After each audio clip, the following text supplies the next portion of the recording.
Frères et sœurs, au nom de Dieu, Père et Fils et Saint-Esprit, j'ai la joie de vous accueillir pour ce dimanche des Rameaux, qui est aussi un dimanche pierre vivante, avec un culte un peu spécial, adressé aux petits comme aux grands.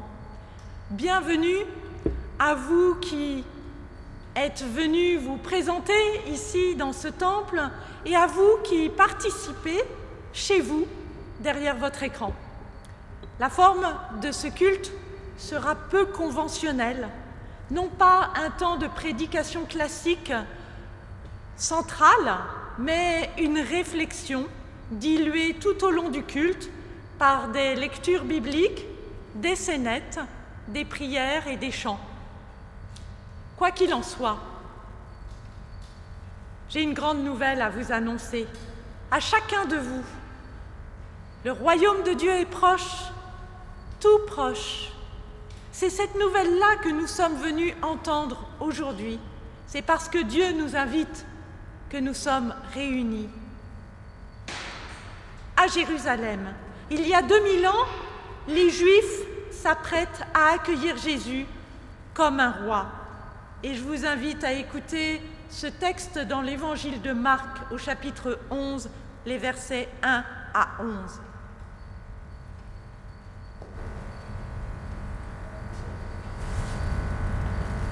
Quand ils approchent de Jérusalem, près des villages de Bethphagée et de Béthanie, ils arrivent vers le mont des Oliviers. Jésus envoie 2 de ses disciples. Il leur dit : « Allez au village qui est devant vous. Dès que vous y entrerez, vous trouverez un petit âne attaché, sur lequel personne ne s'est encore assis. Détachez-le et amenez-le-moi. Si quelqu'un vous demande « Pourquoi faites-vous cela ?», dites-lui « Le Seigneur en a besoin, mais il le renverra ici sans tarder. » Ils partirent et trouvèrent un petit âne dehors, dans la rue, attaché à la porte d'une maison. Ils le détachèrent. Des gens qui se trouvaient là leur demandèrent : « Que faites-vous ? Pourquoi détachez-vous cet ânon ?» Ils leur répondirent ce que Jésus avait dit et on les laissa aller. Ils amenèrent l'ânon à Jésus. Ils posèrent leur manteau sur l'animal et Jésus s'assit dessus. Beaucoup de gens étendirent leurs manteaux sur le chemin et d'autres y mirent des branches vertes qu'ils avaient coupées dans la campagne. Ceux qui marchaient devant Jésus et ceux qui le suivaient criaient « Hosanna ! Que Dieu bénisse celui qui vient au nom du Seigneur. Que Dieu bénisse le royaume qui vient, le royaume de David, notre Père. Hosanna, au plus haut des cieux. » Jésus entra à Jérusalem dans le temple. Après avoir tout regardé autour de lui, il partit pour Béthanie avec les 12 disciples, car il était déjà tard. Je vous invite à la prière.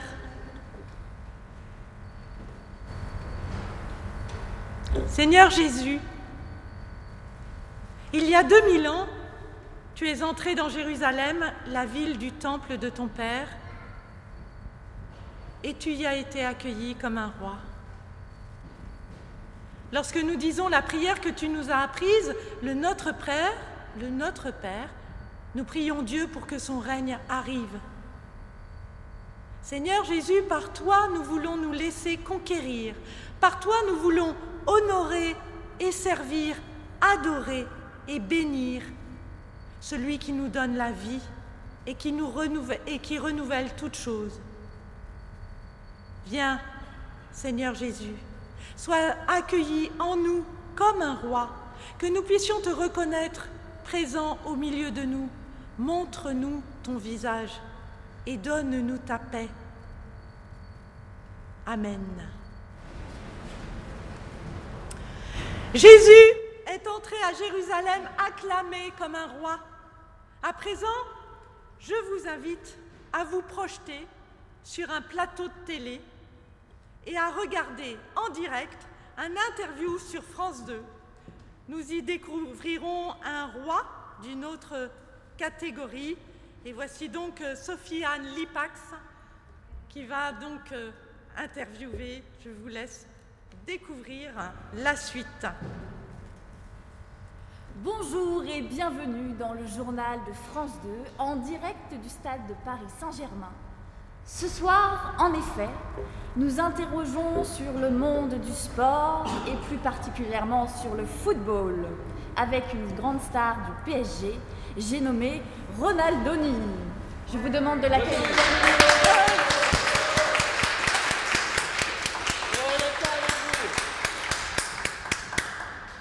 Bonsoir.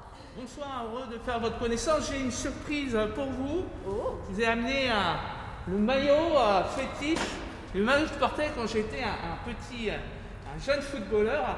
Donc c'est avec plaisir que je vous l'offre. Vous pourrez peut-être en faire ce que vous voulez, peut-être le porter ou l'offrir à une association de bienfaisance. Au diaconat protestant, je pense qu'il pourra peut-être le revendre à un bon prix. Il a des fleurs. C'est joli, merci beaucoup. Avec plaisir, avec plaisir. Voilà, je crois que je donnerai la copie au diaconat protestant et je garderai l'original, quand même. Très bien, très bien. Merci du coup d'être venu, Avec plaisir, merci avec pour plaisir. ce cadeau. Dites-moi, après avoir gagné de nombreux matchs dans des équipes prestigieuses, après avoir remporté de nombreux prix, de ballons d'or, vous êtes considéré comme l'un des meilleurs joueurs de tous les temps. Vous avez été courtisé, adulé. Qu'est-ce que ça vous fait d'être devenu l'idole du foot? Bien, je ne vous cache pas que c'est très agréable de devenir une idole, surtout quand on vient d'un milieu modeste. Moi, je viens d'un tout petit village de la campagne. Jamais je n'aurais imaginé avoir une telle vie. Mais vous savez, je m'entraîne très dur depuis que je suis tout petit. Je me suis vraiment entraîné très dur, donc je pense que je mérite d'une certaine manière ce qui m'est arrivé. Mais c'est vrai que c'est pas facile parce qu'on me sollicite tous les jours, je suis très connu. Partout où je vais, on me reconnaît. On m'a vu sur toutes les télévisions du monde, évidemment. On m'a photographié et même on m'a même sculpté. On a même fait une sculpture de moi que j'ai gardée dans mon salon. Ah bah d'ailleurs. d'accord. C'est vrai que d'une certaine manière, on peut considérer que j'étais le roi du football. Le roi du football. Et c'est assez grisant. Merci Ronaldoni, merci beaucoup. Nous allons interrompre, oui, bravo. Nous allons interrompre cette interview pour reprendre le culte des rameaux et entonner un chant de louange. Mais comprenons-nous bien, hein, la louange ne vous est pas adressée. Mais je le sais bien, vous savez, il faut savoir s'effacer devant plus grand que soi. Et je ne suis pas jaloux. Et d'ailleurs, je crois vraiment que le roi des rois, celui qui est le plus grand, c'est Jésus.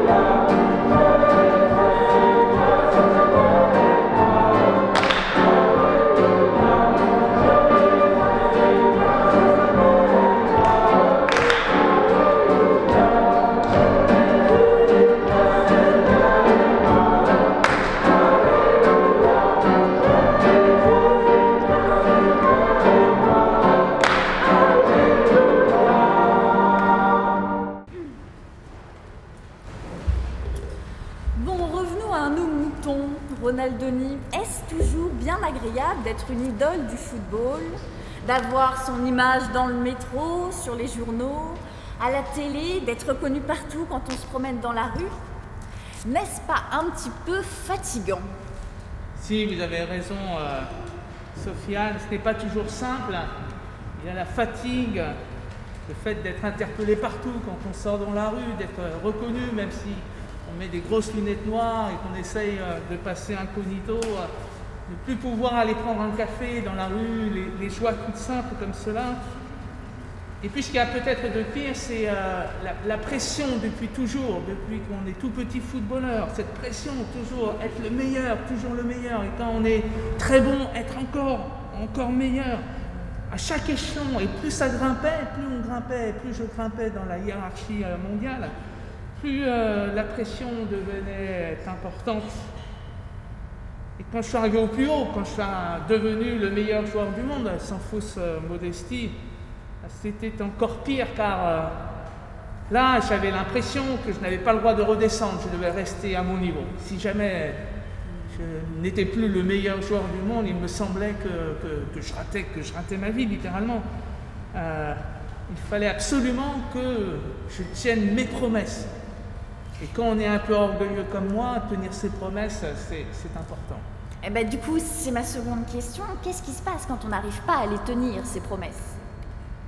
Bien, on est profondément déçu et quelquefois même, ça peut vous paraître étrange, mais on peut sombrer dans une forme de dépression dont on essaye de s'échapper par tous les moyens en faisant la fête et même quelquefois, c'est arrivé à des copains de football en prenant de la drogue.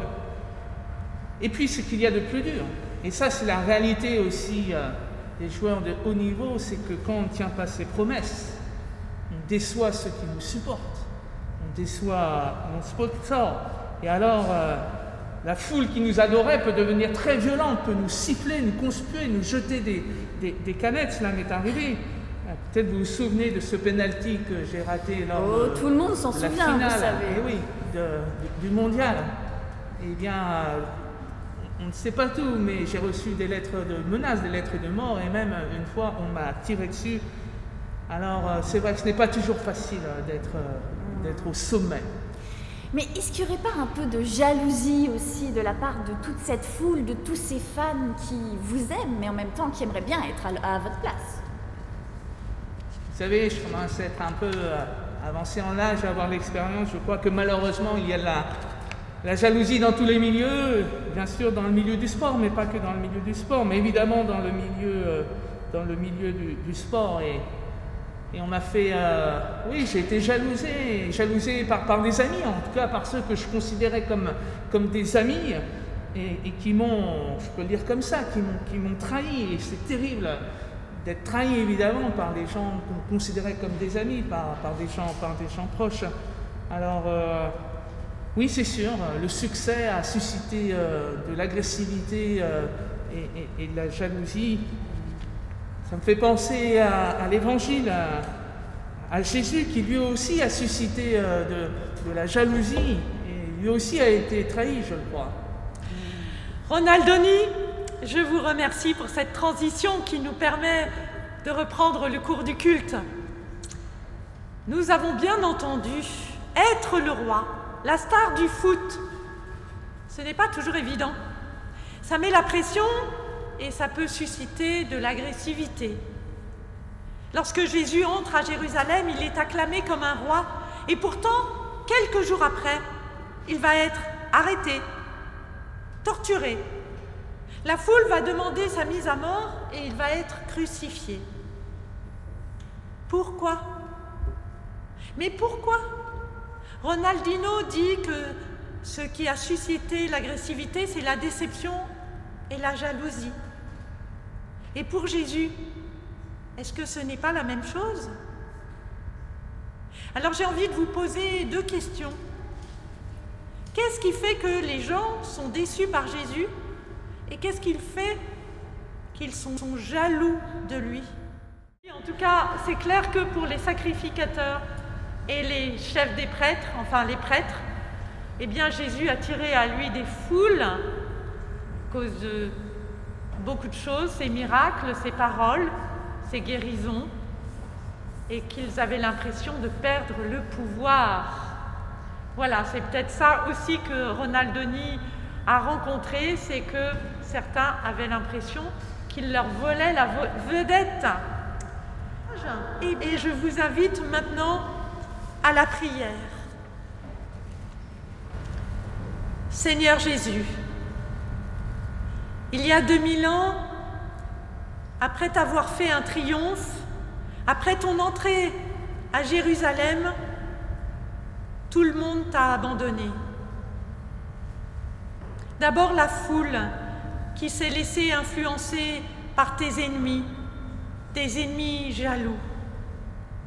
Et puis finalement, tes amis qui ont eu peur de finir comme toi, comme un loser. Mais toi, tu étais sur la croix, seul et abandonné de tous. Tu t'es adressé à Dieu, ton Père, en lui demandant de pardonner tous ceux qui te persécutaient. Tu as donné ta vie par amour. Seigneur Jésus, pardonne-moi, moi aussi, quand je dis que je ne te connais pas, que je ne suis pas chrétien, parce que j'ai peur du regard des copains. Pardonne-moi chaque fois que je me laisse aller à la lâcheté, quand j'abandonne un ami, quand je me moque d'un autre pour faire comme tout le monde, quand j'abandonne l'espoir et la bienveillance. Pardonne-moi et pardonne à tous ceux qui m'abandonnent aussi parfois. Je sais que tu as donné ta vie pour me sauver, moi aussi, comme tous les hommes, comme toutes les femmes, car tu veux que je sois ton ami. Je sais que quoi qu'il arrive, tu es toujours avec moi, que tu restes toujours auprès de moi. Tu es le roi du pardon. Alors fais régner en moi ta paix, ta justice et ton amour. Amen. Et je vous invite à vous lever pour chanter « Tel que je suis, bien vacillant ».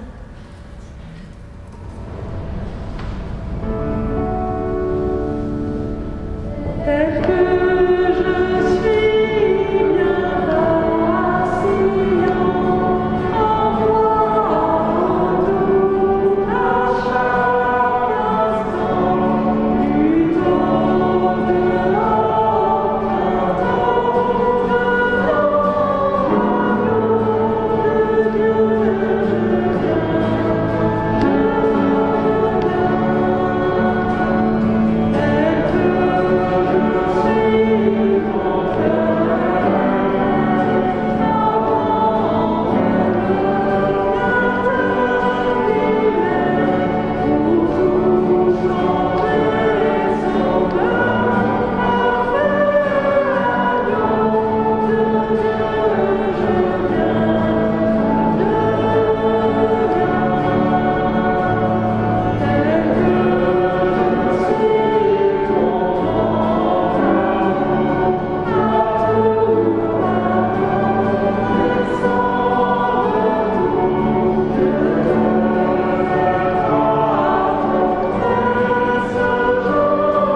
nous allons nous réunir cet après-midi et nous allons lire ensemble un texte des Actes des Apôtres au chapitre 19. Voilà, nous allons en lire quelques extraits. C'est un moment un peu critique pour l'apôtre Paul et donc vous verrez que nous pourrons faire un parallèle entre ce qui s'est passé pour lui et ce qui s'est passé pour Jésus, ce qui peut se passer aussi pour nous. Paul traversa la région montagneuse d'Asie mineure et arriva à Éphèse. Paul alla régulièrement à la synagogue et pendant 3 mois, il y prit la parole avec assurance.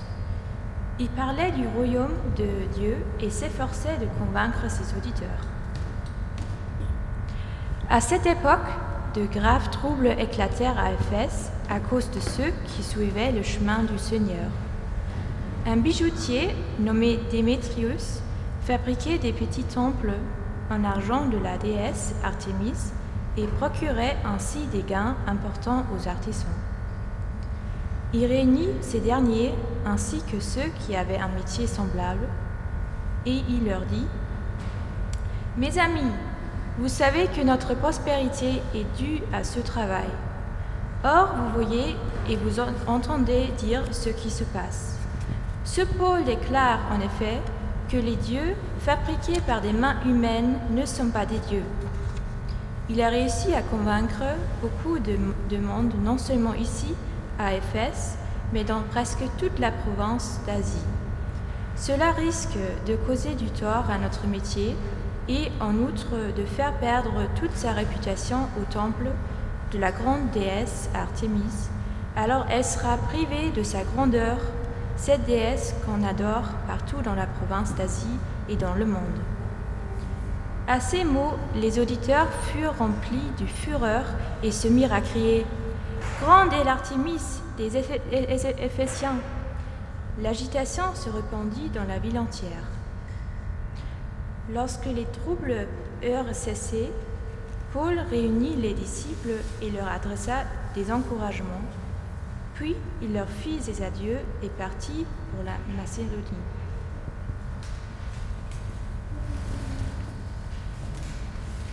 En écoutant ce petit reportage, je n'ai pas pu m'empêcher de penser à vous. Cette histoire-là qui arrive à Paul, parfois on prête plus d'attention aux images, aux statues, à ses intérêts qu'aux personnes. Vous ne trouvez pas ? Si, bien sûr, et ça retentit dans ma vie personnelle. Quand on est sportif de haut niveau, et surtout footballeur, qui est le sport le plus pratiqué au monde, on gagne de l'argent, on gagne même beaucoup d'argent, mais il faut savoir qu'on en fait gagner aussi à beaucoup autour de nous. Et croyez-moi, il y a des rapaces.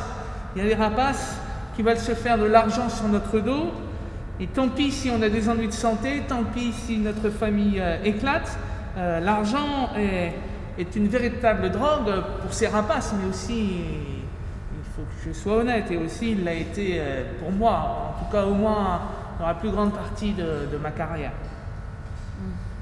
Et le risque bien sûr, c'est de perdre ses valeurs profondes, c'est de perdre son humanité, d'oublier qui on est. Oui, au fond, l'argent, c'est une sorte de drogue. Est-ce que vous avez été accro à cette drogue, vous aussi ?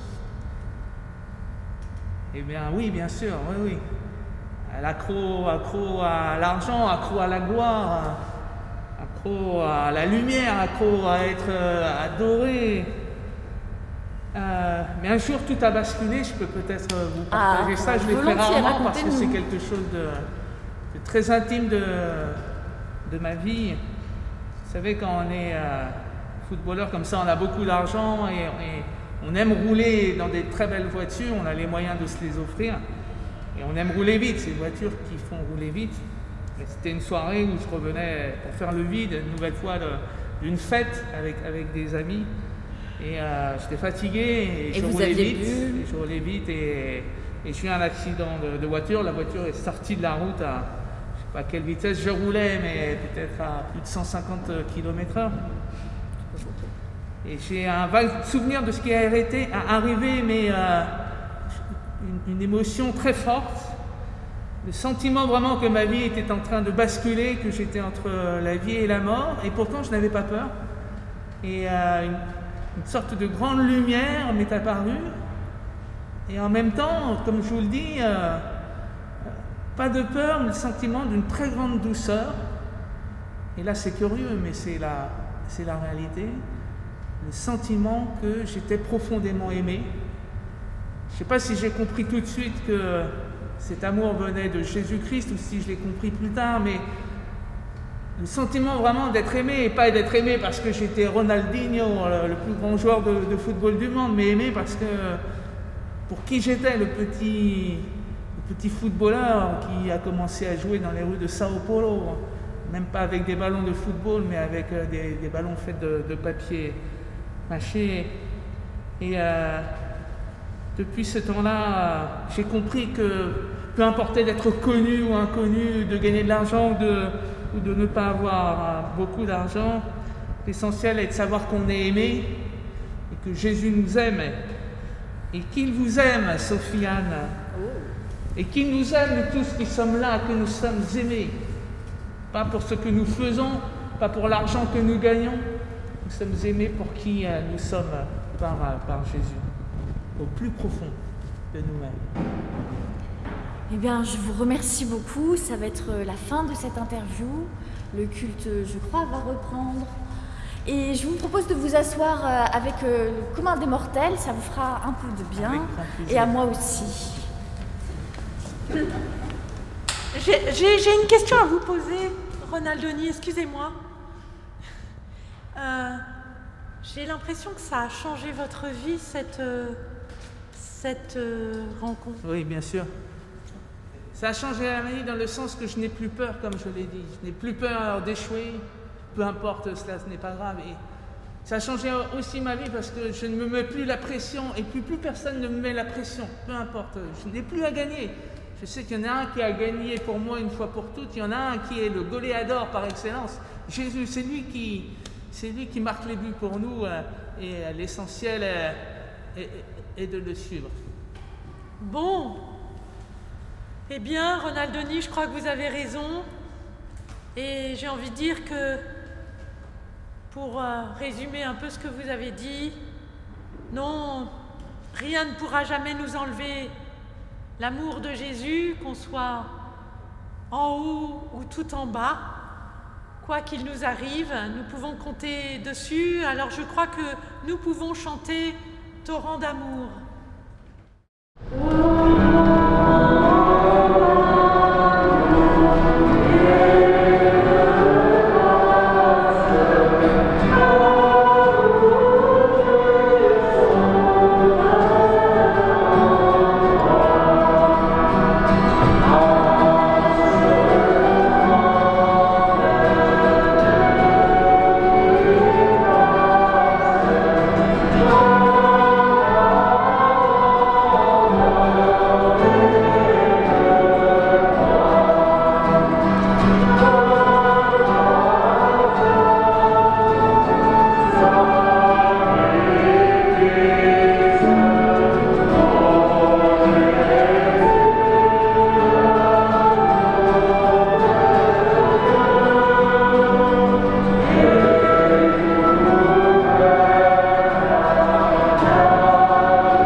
et bienvenue, je baisse.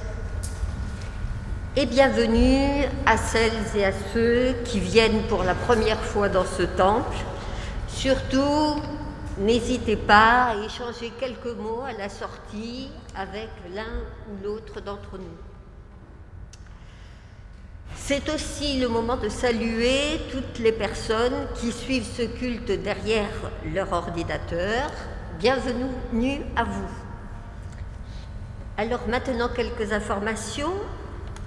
Les 15 derniers jours ont été très actifs, à la fois pour l'Église locale et le diaconat, puisque leurs assemblées générales respectives ont eu lieu à une semaine d'intervalle.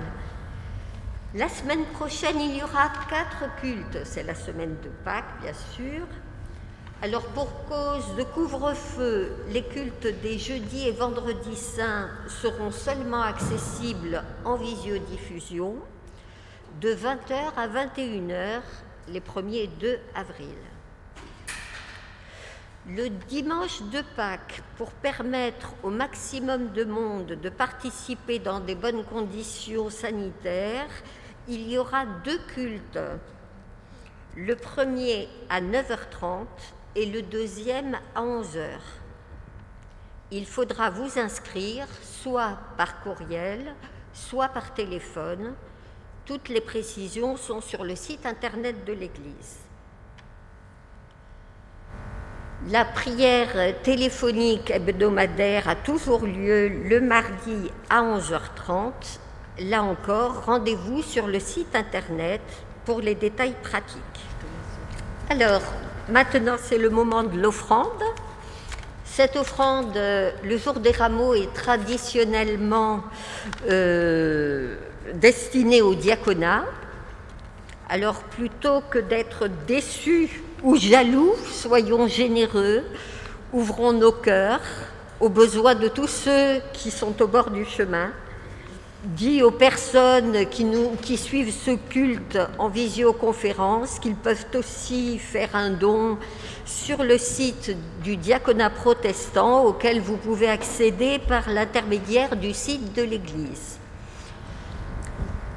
Je vous invite à la prière.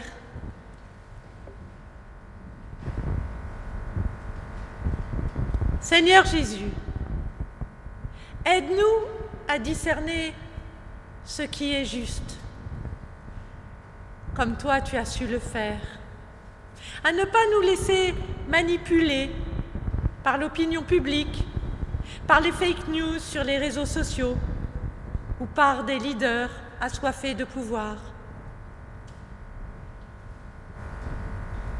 Par ton esprit, permets que nous gardions la tête froide et le cœur ouvert pour ne pas nous mettre systématiquement du côté du plus fort, du côté de ceux qui harcèlent, par crainte de devenir nous-mêmes des boucs émissaires.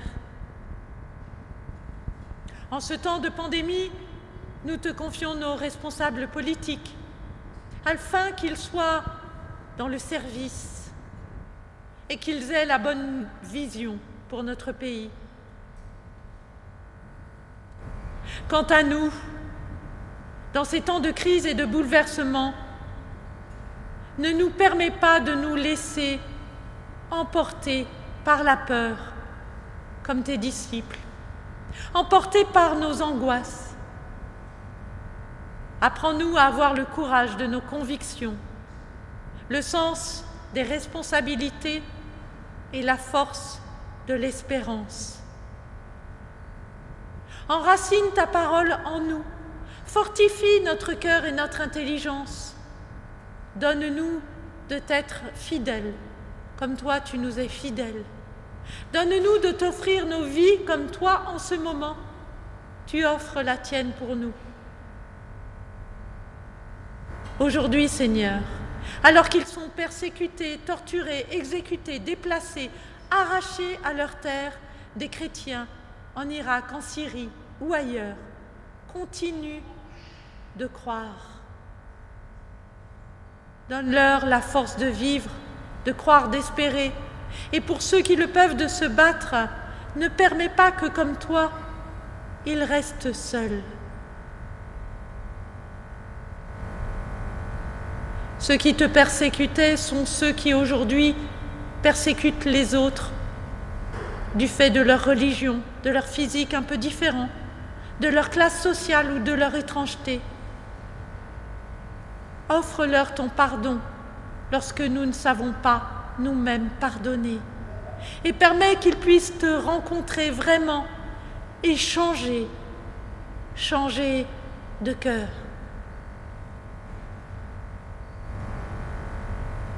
Nous te confions tous ceux qui vivent aujourd'hui dans la misère.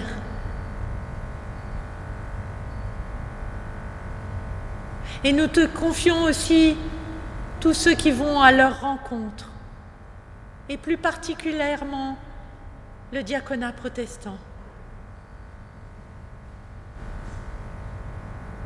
Et comme tu nous l'as appris, avec toi, nous nous adressons à notre Père et nous allons chanter le Notre Père.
Frères et sœurs, vous qui êtes venus pour prier, pour chanter, pour recevoir une parole d'espérance, d'amour, de vie, eh bien, repartez au cœur du monde, sans peur, assurés que, quoi qu'il arrive, vous êtes toujours aimés.